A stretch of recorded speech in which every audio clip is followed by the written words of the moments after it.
Hi! தக்காளி, இஞ்சி, பச்சை மொளகாலாம் காலியா போயிருந்தது. ஸோ வாங்கிட்டு வர சொல்லியிருந்தேன். பிரெட் பாக்கெட்டும் சேர்ந்து வாங்கிட்டு வந்திருந்தாங்க. பச்சை மொளகா காம்பெல்லாம் கிள்ளி எடுத்து வச்சாச்சு. இஞ்சி மட்டும் பார்த்தீங்கன்னா, நான் எப்பயுமே தண்ணீல போட்டு ஒரு 1/2 அன் ஹவர் கழிச்சு மண்ணெல்லாம் போக சுத்தமா கழுவி எடுத்து வச்சுப்பேன். ரொம்ப நாள் பார்த்தீங்கன்னா ஃப்ரெஷ்ஷாவே இருக்கும். தக்காளி ஜாஸ்தியாவே வாங்கிட்டு வந்துட்டாரு. தக்காளி சட்னி மாரி தான் செஞ்சு வைக்கணும்.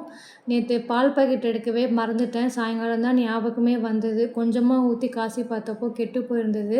சரி பால்கோவா பண்ணலாமேன்ட்டு ஒரு ஒரு வீடியோ பார்த்து தான் ட்ரை பண்ணியிருந்தேன். 2 பேக்கெட் பால் ஊத்தி கொதிக்க வச்சுருக்கேன். சைட் பை சைட் பார்த்தீங்கன்னா, சமையலும் பண்ணிட்டுருந்தேன். காரக்குழம்பு வச்சுட்டு பீட்ரூட் பொரியல் தான் பண்ணியிருந்தேன். நல்லா தண்ணி எல்லாம் சுண்ட உடனே உங்க ஸ்வீட்னஸ்க்கு ஏத்த மாரி சர்க்கரை போட்டுக்கோங்க. கொஞ்சம் கொஞ்சமா நெய் ஊத்தி நல்லா கிண்டிட்டே இருந்தீங்கன்னா, பால்கோவா சூப்பரா ரெடி ஆயிடும். தம்பியும், ஹஸ்பண்டும் சாப்பிட்டு பார்த்துட்டு சூப்பரா இருக்குன்னு சொல்லியிருந்தாங்க. நீங்களும் ட்ரை பண்ணி பாருங்க.